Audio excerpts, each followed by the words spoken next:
Good morning, doctor. My name is Boy Ong, and today I'm going to present about insulated gate bipolar transistor with my teammate, which is Amir Fahmi bin Jafni. So, what is insulated gate bipolar transistor? Actually, insulated gate bipolar transistor is a power semiconductor device that combines the best features of two common transistor, which is MOSFET and BJT. It combines the best features of high input impedance of MOSFET and low on-state conduction loss of a BJT, which resulting insulated gate bipolar transistor have ability in minimal dissipation, power dissipation even at high current, and the voltage input can accurately control the device operation. And nowadays, it is widely used in medium to high power applications because it can handle high voltage and current stably without any changes lah. So this is a device configuration of insulated gate bipolar transistor. It has three terminal, which is gate, collector, and emitter, which is also same as the MOSFET lah. From the figures, we can find out that from the top to bottom,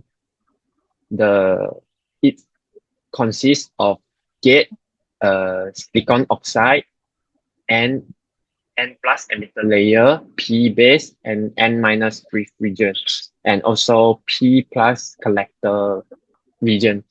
And the gate, from the figures, we can find out the gate is not directly in touch with the drift layer, and it's separated by the silicon oxide, which is also the insulated layer. So this is basic operation of an IGBT, and we can watch the video to have a early understanding about how IGBT works. Then I will explain it later.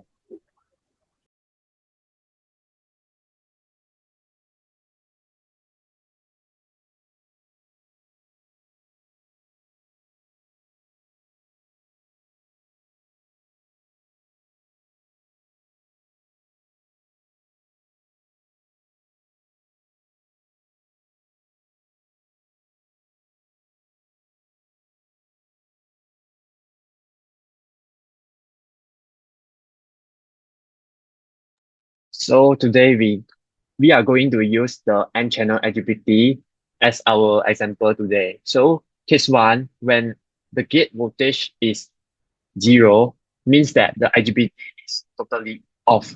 No electric field is formed at the gate, resulting no N channel formed in the P base. So electrons cannot flow from emitter to the drift region, and IGBT is off condition, and only a very small leakage current exists. So the important is the case two.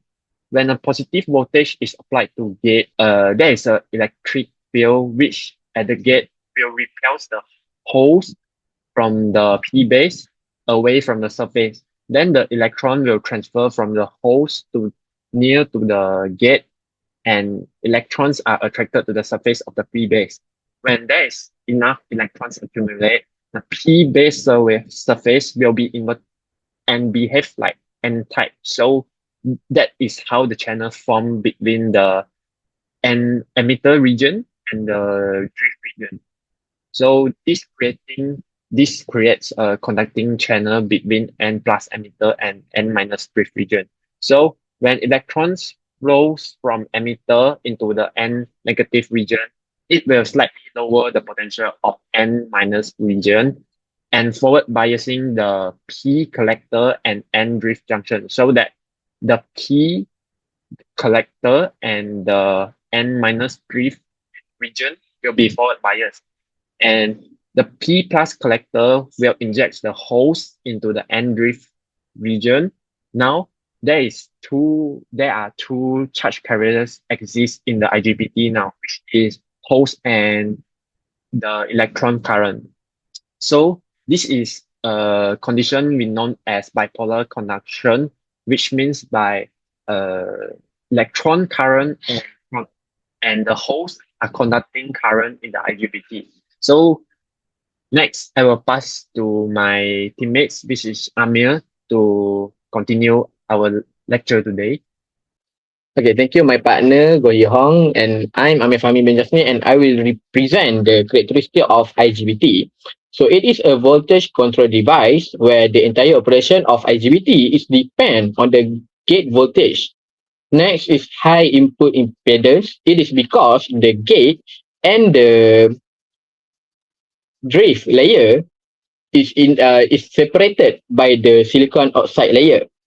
And it also a bipolar device where both electrons and holes are participating in conduction of currents.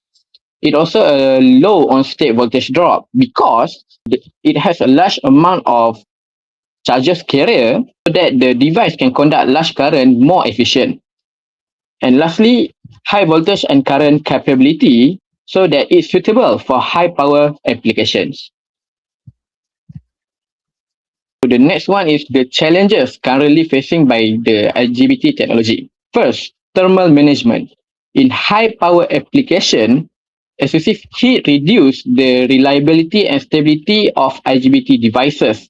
So we need to develop an efficient cooling and thermal management system in order for the IGBT to applicate in high power application. The next one is cost issue. Manufacturing cost of IGBT is relatively high if we compare it with other similar devices. The high cost might prevent its usage in some applications. And the last one is semiconductor materials like silicon carbide and gallium nitride that we will use in manufacture IGBT could offer better performance. However, this also brings new challenges such as maintaining the process while integrating new materials because the traditional IGBT we use was made up from silicon only, not silicon carbide or gallium nitride. So for the future development and sustainable engineering consideration, while silicon IGBT are well established, like I tell you before, wide band gap materials like silicon carbide and gallium nitride will be used more widely because they can operate in high voltage, high frequency, and high temperature environment, enabling better performance and reduced heat generated. IGBT are also expected to become smaller but more powerful, driven by miniaturization trends, which will require new packaging method, advanced materials, and better thermal management as IGBT generate more heat during operation. Efficient cooling by potentially using or new material like graphene will be important to prevent overheating, improve efficiency, and extend device life and reduce production of electronic waste. So this is our reference. And thank you so much, Doctor, for listening to our presentation.